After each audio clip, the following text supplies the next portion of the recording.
making this the #2 combat sport event in American Airlines Center history. That includes 6 UFC pay-per-view events. The only event to have done better than us was right after the pandemic, obviously, which was the last UFC pay-per-view year. So very proud of Jake and Nate for what they accomplished here tonight. I want to thank the American Airlines Center for their partnership. We want to thank DAZN, and we definitely want to thank Celsius as our presenting sponsor. And with that, I'll open up to questions for Jake Paul. Jake, was he tougher than what you thought? No, is this working? Hello? Is it? No, I mean, it's what I expected, right? Like, that's what he's known for. I don't know how he survived the first round, but he's a dog, and I walked the dog. Hey, Jake, right? Your shots were shorter tonight. Your footwork was good.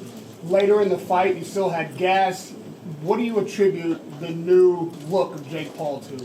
Yeah, I'm a new fighter, and it's the new team we brought in, the new strength and conditioning. Shout out Larry Wade, shout out Third, shout out Jay Leon, Shane Mosley, everyone, the nutritionist James Lockwood, everyone's on point. So everything was new, and I worked harder this camp. They pushed me to my limits. There was times in the gym where I was sitting there like, damn, I don't even know if I could do this, but I just kept on believing in myself, and now my gas tank is crazy. I could have kept on going. I could have went 12 rounds, and we're just stepping up and up and up, and to do it after 3 years, I'm happy with myself. Jake, when you got the left knockout, hook to the temple that put him on the canvas, and then you went for the knockout, and then you kind of held back maybe because you didn't want to like leave it all there just in case. What was the strategy there?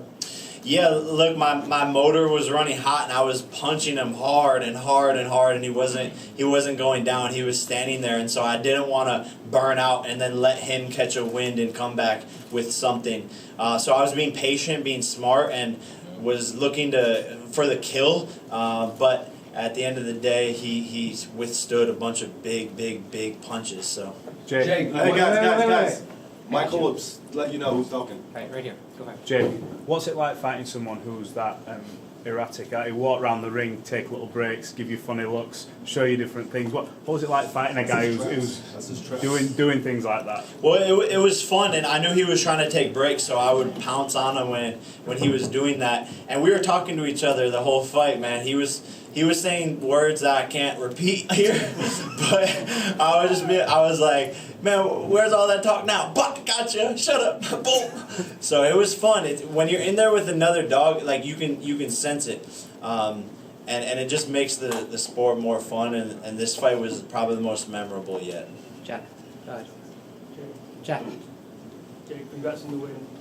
Do you feel a sense like a weight has been lifted off your shoulders now? You've got back in there, you've got back in the win column. For sure, yeah. There's this like pressure off, and I know that I'm meant to be here, and I did exactly what I said I was going to do, which is when I lost, I came back and got better and showed the world how to lose on the biggest stage and come back and then win on the biggest stage.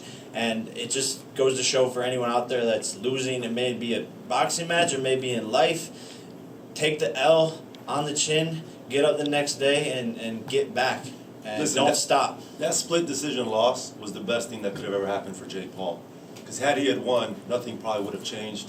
He would have continued with the same team, with the same regiment, with the same focus.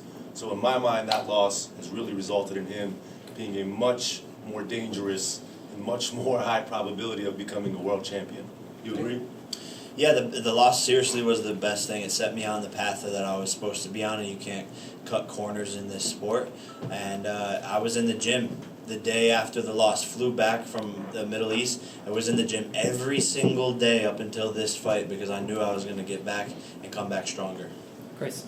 Chris Belcher, House of Highlights. A couple days ago, I asked you to rank your opponents. Where would you rank Nate? And also, was it a surprise for you seeing Logan come in? And what did he tell you when he showed up? And what did that mean to you?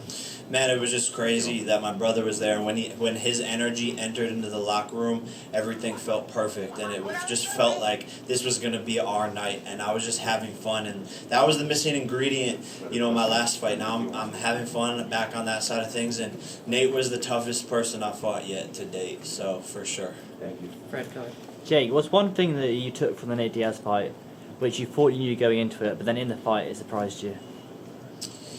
One thing I took from it, I think the confidence in knowing I can go 10 rounds with nonstop power punching is is really great experience, and just getting more and more comfortable in the ring and learning to box, learning to slow things down and see things vision clearer. So that experience is priceless. Go ahead over there. Jake, Conor McGregor actually tweeted, he didn't say anything about your performance, but he did insinuate he was watching because he made a comment to Sweetie. Let's talk a bit about where that maybe falls on the grand scheme of things. What did he in say? your career. Huh? He said, fuck this, Sweetie, what's up? But I'm saying he's obviously watching.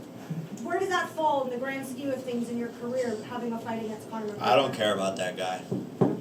Yeah, he needs to go to rehab. I want Nate in MMA. I want more professional boxers, and I want Canelo. Over there, go ahead. Thank you, Jake. So, all week you look great. We saw you at workouts. We saw you at the press conference. You said that you've done new things in training. Can you talk a little bit about your work with the Kronk and some of that stuff and how that helped you in this fight? Yeah, man, that Kronk attitude, that third brought to the gym every single day, and it was really that balance, that footwork, and not letting me make any mistakes. It was a game changer, and he pushed me hard with the punches and power punching and 20 rounds, 25 rounds, sparring more and more than I ever have before, and that's what prepared me to go 10 rounds with the Absolute Warrior. Do you think that Nate was surprised by your power and when you knocked him down? For sure, I could see it the whole fight. In the first round, I seen his eyes light up, and he was like, okay, they talk about this kid's power, but when you feel it, it's different. Last question. Thank you, Mike. Jake. He tried to guillotine you in the ninth round. He fucking choked me. He was actually choking me. No, he was actually choking me. And I was like, oh, this is crazy. I didn't think he was going to stop, but he had it in. Because obviously I'm not going to try to defend it, but yeah, like, it's just funny.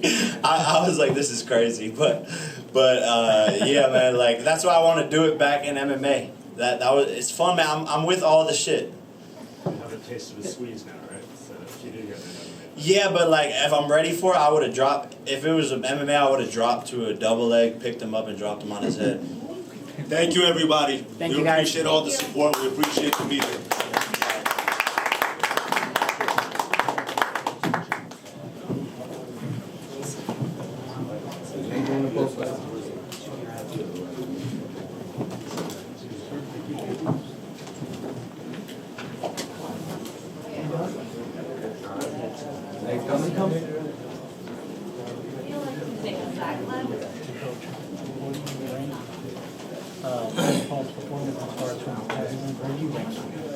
Well, I actually commentated the last fight, right? So at that time, I didn't know I could go from commentating the fight with McGregor and working with ambition, but